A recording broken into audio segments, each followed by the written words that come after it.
Welcome to Often Pacing on Tab Radio Racing and Sport. Tim Walker will be joined by Matt Young and Oliver Cownie as they delve into the form for today's Pinjarra harness meeting, as well as an early look at tomorrow's meeting at Gloucester Park.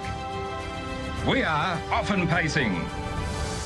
Yeah, very good morning, everybody. Welcome along to another edition of Often Pacing. So much to work through over the course of the next half an hour or so. We've got Matt Young and Ollie Cownie standing by. We'll get to them momentarily. Michael Young's also going to be a special guest on the program this morning to have a look at his runner today and also a winning double on Friday night. A little bit to work through with him. He'll join us in about 15 minutes' time, so looking forward to that. As I mentioned, there's plenty to get through today. Obviously, we had the news last week that Minstrel was into the Nullarbor. The Nullarbor picture is getting clearer and clearer by the day and getting more and more exciting by the day after what we saw at Bunbury on Saturday night. So we'll have a look at that with our experts in just a moment, and also Gloucester Park here Friday night, some horses to follow. But let's welcome in Matt Young first and foremost. Hello, Matt. Good morning again, Tim. Great to have you on the line, and also a happy Fremantle Dockers man this morning, Ollie Cownie. Good morning to you. No, I'm very pleased I got the win. It's been a disappointing start, so yeah, we're back on track there. Good morning to you as well, Matt. Great to have you on the program, Ollie, as well. Gents, let's start. Matt, you were there at Bunbury on Saturday night, and it was a tremendous race in prospect. I thought you set it up well with your preview that was on the Tab Touch blog, and then just a couple of moments before the arms folded back, the way that you were able to set the scene, and it didn't disappoint, did it, the Bunbury Cup on Saturday night? No, it was. You could just see as soon as the barrier draw came out, it was going to be a fascinating contest. And as mentioned, not just between the horses, but just two great drivers that would have been trying to feel each other out and see who could land in front of who. But Junior's interviews, and we covered it on X, like he was not accepting defeat in the early stages. He was just very, very much accepting that Aiden would keep the advantage on him and he wouldn't be able to punch through. So he knew he was going to have to go to plan B, and it was good insight from Junior, and just to see the way that his mind was thinking. And we know how forward the Gary Hall senior runners are first up, and Junior had the confidence to drive Mr. Smarty in a very aggressive manner from about the 1,200 metre mark. And I thought he was outstanding in himself to be able to run into the top five after doing all that work first up. The Magnificent Storms has come back so well, and to be able to absorb that pressure second up after such a long time away and then fend off the challenges of some sweepers late. He's just a really good horse, and it's fantastic to see the emotion from the connections after the race. And yeah, as it has been outlined, this horse was very, very much close to not only not racing again, but actual death. And so the fact that to see him get back to the racetrack was unbelievable, and to see him winning and racing at the highest order is just truly remarkable and great to see. So well done to all the connections involved and the vets and everyone that's used a bit of patience with this horse to get him back. Ollie, your takeaways from Saturday night? Oh, echo Matt's thoughts there. It was terrific to see Magnificent Storm back in that type of style. Obviously, he was fantastic at Pinjarra too recently, but to cop that mid-race pressure there like he did, 27-3, 27-6 through the middle, and keep on kicking. It looked like he might have been empty halfway up the straight, but he just kept finding. He's a winner, that horse, and he was terrific. And it was just, it bodes really well for his Nullarbor campaign coming up shortly. I thought of the Beaton Brigade, I thought Mighty Conqueror was fantastic. He came from last. He's obviously a horse that's also had a few injury issues, and he's returned really nicely. I thought his previous run was terrific as well behind Tenzing Bromack, and then there on Saturday he closed off powerfully and was really good there. And then Wave Rider as well was another one that impressed. He seems to be a better horse, sat up for one go at them, and he ran on super there in this type of company, which he hasn't taken on a lot in the past. So it looks like he might be able to make that step up. Right here, right now, Matt, I'll ask you firstly, and then Ollie after that. Magnificent Storm, can he win a Nullarbor? Yeah, absolutely he can. Yep. I don't think there needs to be any more going into it. I think, he's definitely a winning chance in the Nullarbor. Ollie, are you of that opinion as well?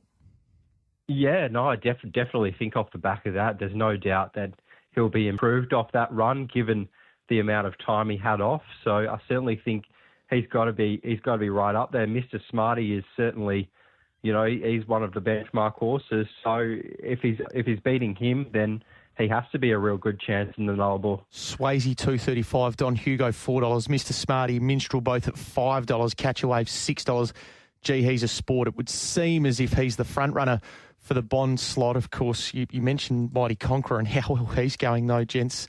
He's a sport $7, Magnificent Storm $7, Wave Rider there at $26. He was terrific. So there is perhaps that option there if they'd like to throw Wave Rider in the deep end for the Kevin and Cole Jevons slot. There is that option there if it's not Swing Band, but certainly we'll be given every opportunity to get into that slot. Will Swing Band, chatting to Connections last week. So that's a look at the Bunbury Cup from Saturday night. Now, let's go back to Friday night. Ollie, first and foremost, we're going to have a chat to Michael Young in a couple of moments' time, but Hugo-tastic to be down here and watching him up close. First up, under lights, did you enjoy what you saw there?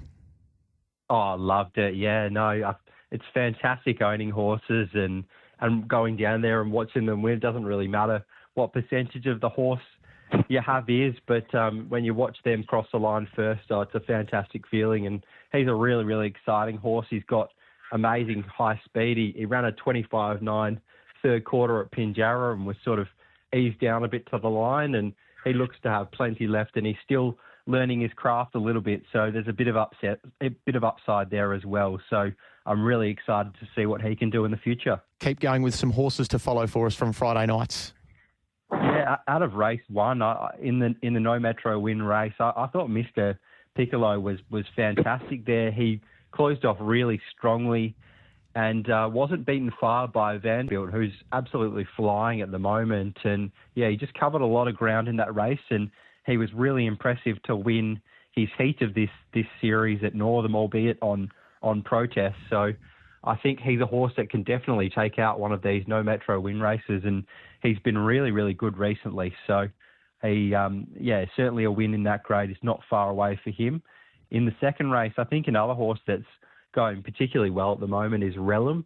I think his last few starts have been terrific without a lot of luck, and it was the same there on Friday. They ran home a pair of 28s, and he was right off the track, and he was still coming on the line, but it was just left with too much to do there, the way the race was run with Blaze Away getting on the front end. So I think he's definitely a horse to follow, and in a race that's a touch easier than taking on Blaze Away, I think Relum can swoop over the top. So keen to keep following him. And then out of race 9, in one of the lower grade races on the night, the 0-1 win Autumn Series race, I certainly think Jilliber Mojito was an improved effort there on Friday. Closed off really strongly. Looks like it's a horse that has just taken a few runs to get going, but I thought that run on Friday showed that a win isn't too far away for Jilliber Mojito, perhaps from a better barrier than barrier 9 there, like he had on Friday. So keen to keep following that horse too. All right, alongside Mr. Piccolo and Relum. What about you, Matt?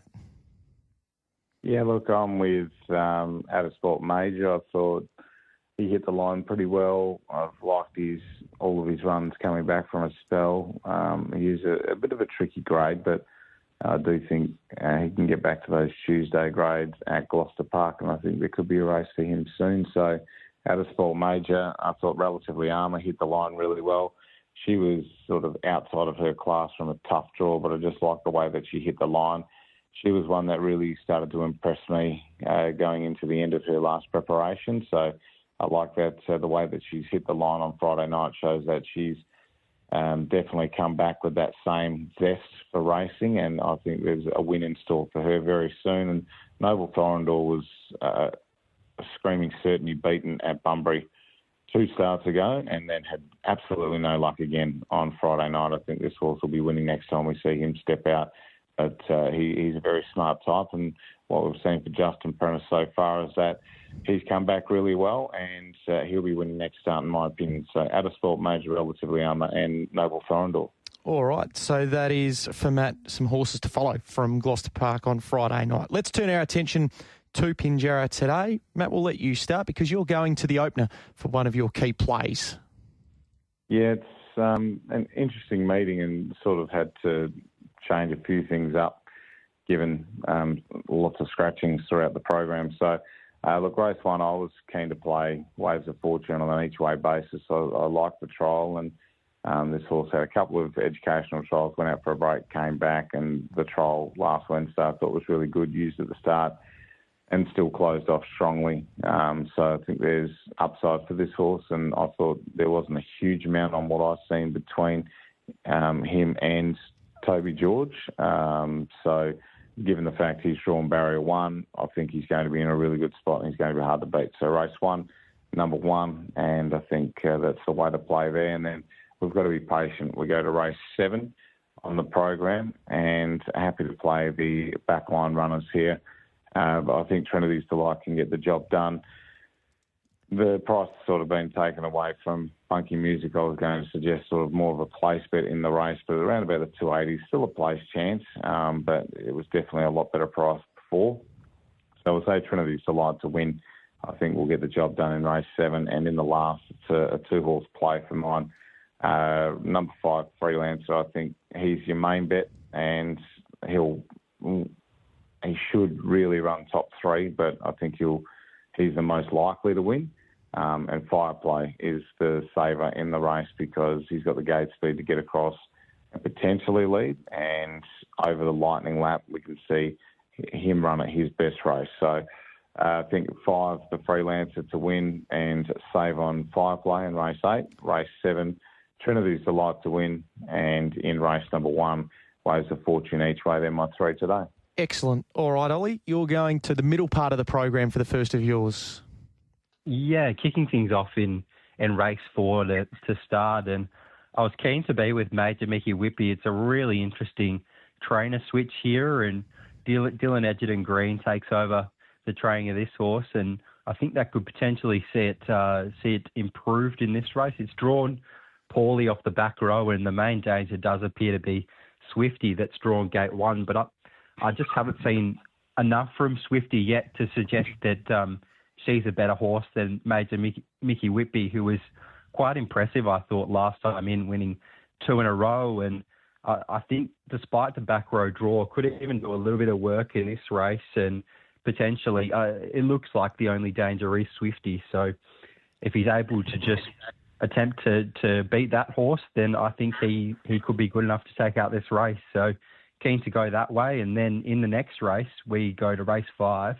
I think if I See Fire can get across Ideal Ivana in the early stages, which could be a bit of a task, but if he does do that, then I think he'll run a really good race. Was left without cover last start in what was arguably probably a little bit better a race. Turvey and Amy won, and Kinsabi was really good in second. So I think back into this company, I See Fire could run a really good race each way. Certainly the danger does look to be American Monarch, but I did think that horse had come up a bit too short in this race given her get back run on style. So I'm happy to be with I See Fire at the better value each way. And then in race 7, I thought this looked a really good race for Rockin' the Trend. The horse is going really well, really consistent horse, rarely far away, and it gets the services of the informed Joseph Savalco, who's been driving winners for fun recently. So I think he could potentially push onto the front end, and if he's able to get there, then he can just roll along, and the horse is quite strong. So I think he can keep the advantage on what the dangers look to be, which are on the back row. So happy to be that way, play that way, and hopefully Joseph Savalco can continue his good run of driving winners. Yeah, was able to have some success down here on Friday night as well. Currently a $5 chance, Rocking the Trend this afternoon. Major Mickey Whitby, I See Fire, the other 2 for Ollie. Now, we'll go to you, Matt, for your first play tomorrow night as we turn our attention to the 8-event program here at Gloucester Park, and you're starting off nice and early. Yeah, race 2, I thought Prince of Pain, I've liked I liked his run 2 starts ago, and I loved his run on Saturday night against a really nice field. This is a nice field, but there's a little bit of conjecture as to what is going to happen early. So I thought Prince of Pain could get the job done here, so I was pretty keen on him. Race 2, number 12, and then we go race 6. I think the one will be Scratch, Follow the Rockstar, because it's a maiden event. Yep. And he won his maiden on Friday night. So I thought Ziggy Vermeer, if anything, will be fitter for that last run. Was given a task and probably wasn't that bad an effort considering. Drops back to maiden grade, was outside of his class last start. Gets back into the draw, drops into maiden grade. 2 and 3 aren't very quick beginners, so there's a chance that this horse could nearly lead. And I think Ziggy Vermeer's a decent play in race 6, so number 4. Ziggy Vermeer potentially each way, but I do like the race 2, number 12, Prince of Pain. Okay, that is for Matt tomorrow. Now, what about you, Ollie? You're going to the third event. Yeah, third race for me to start things off, and I'm keen to be with one on a place angle here because I do think Franco Sheriff looks really hard to beat off what was quite an impressive trial. So I'm happy to be with Take a Hike, who has a little bit of gate speed, and Strike Master's not really known for his gate speed. So I'm thinking Take a Hike can possibly get across in the early stages and then take a sit on the favourite, and from there he would go really close to running in the placings. I think he's showing quite a good ability already in WA, and his second placing behind Freo last time in was really impressive. So a similar effort to that, and I think he'd be running a pretty comfortable second behind Franco Sheriff. The next race I was keen to have a look at was race 8. I thought this horse was really impressive on debut, the Sea Siren. I think that's going to be a really good form race. Wishing Bell and Miss Red Velvet, they looked like two of the smarter 2-year-olds. So the Sea Siren was closing off strongly there, only beaten 6.4 metres, and they got home in 28.6, 27.9. So that's a really sharp time for the 2-year-olds, and I think this race looks a bit easier. So the Sea Siren should be really hard to beat there. Okay, the Sea Siren in the last, and then Take a Hike as well in race number 3 on a place point of view. All right, gents, enjoy the week ahead. Ollie, we'll look forward to catching up with you again next week. Thanks for your time this morning, and hopefully plenty of winners for you. Looking forward to it. Thanks, Tim. And Matt, full coverage today will be on the Racing WA Harness X page down there at Pinjarra. Absolutely. Cheers, Tim. Cheers, Ollie. There is Matt Young and Ollie Cownie there. Look at the coming 24 hours here, Pinjarra and also Gloucester Park. We'll take a very short break. We'll come back. Michael Young will join us. They are Off and Pacing on Tab Radio, Racing and Sport. Great to have your company wherever you might be listening in this morning, and great to have the company of our special guest today, Michael Young, who is with us off the back of a couple of winners here on Friday night and also a little bit to look forward to at Pinjarra today. Michael, good morning to you. Yeah, morning, Tim. Great to have you on the program. Well done on Friday night. We might start with Hugo Tastic, who's made a winning start to life in the West. How have you seen what he's done so far? Yeah, really good. Pretty excited about him, actually. We've kind of seen him had one trial and 2 races, and we've kind of seen him in 3 different roles. He breathed the trial in good time. He sat and sprinted in good time at Pinjarra, and then he led and relaxed and won quite comfortably on Friday night. So he's certainly versatile, that's for sure. June, you just mentioned it in the parade ring, chatting to him, that you can never be too sure. He was short on Friday night, clearly, but you can never be too sure. First time to Gloucester Park under lights. He wasn't overly concerned about the tighter track, but maybe just coming up here under lights was something. But to see him go about it the way that he did, it must give you a real bit of confidence going forward with whatever you do decide to do with him. Yeah, he's a bit of a professional. He seems to handle everything we've thrown at him so far. Being quite a lightly raced horse, he's still doing a bit of learning, but he's very keen to do what's asked of him. As Junior said, there's just a few little minor tractability things that we're still working through that I think once we get on top of those, we'll only see a better horse again. So, he could be one of the better ones I've had along the way so far. But yeah, he's got a bit of ways to go yet. Where do you think he can get to, though? If what you're saying is right there, that he is one of the better ones that you've had so far, where might it take him?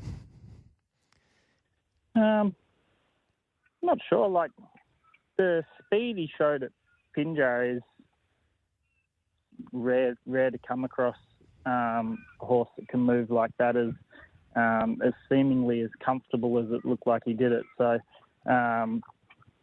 probably as fast as I've ever had one go, clearly. So, speed will get you a long way, especially around a track like Gloucester Park. And one of the main reasons we bought him is he's actually lightning off the gate. So, if that's another aspect that can come into his racing, then he'll go a real long way. But not too sure, but excited to find out. Do you give him a couple more starts? Is there anything that you've got in mind for the short term for him? No, not really. He's still a relatively low grade, so can just kind of roll in through the classes for a bit and then kind of see where we end up. But he'll probably have a pretty decent campaign this time. We've actually had him over here for a while. I got him up and had him pretty much ready to go the races, and he got a cut on his leg, so had to pull stumps with him, and then we gave him 6 weeks off and did it all again. So it's actually his second time through my system. So he's handling it pretty well, and he shouldn't slow down for a bit yet. Oh, it's good to hear. It was exciting to see him do what he did on Friday night, and the night got underway in good style for you, with Blazeway being able to justify the short quote. It looked a lovely race on paper for him, but you must be pretty wrapped with what Blazeway's been able to do since joining your stable throughout the course of last year. Yeah, he's a pretty honest little horse, so he's kind of always around the money, and always goes well, even in races he's been beaten in. He's gone pretty well. So I really enjoy training him. There's a lot of owners, and they all get around it. And there was probably about 30 of them at Gloucester Park on Friday night, and nothing better than winning races for a lot of people when they're on course, because no matter what share size they got, they all get as excited as if they own the whole thing. Yeah, I was just about to say that. I don't think Junior would have been in the photo, because there was that many horses that were in front of, that many owners that were in front of him standing alongside the horse. So that's terrific to see. And the fact that they're able to race for some nice prize money like that, that's a job well done. Obviously, he's had the wins in the lower company races, and then to get through to that on Friday nights, it must be a big thrill for all of them.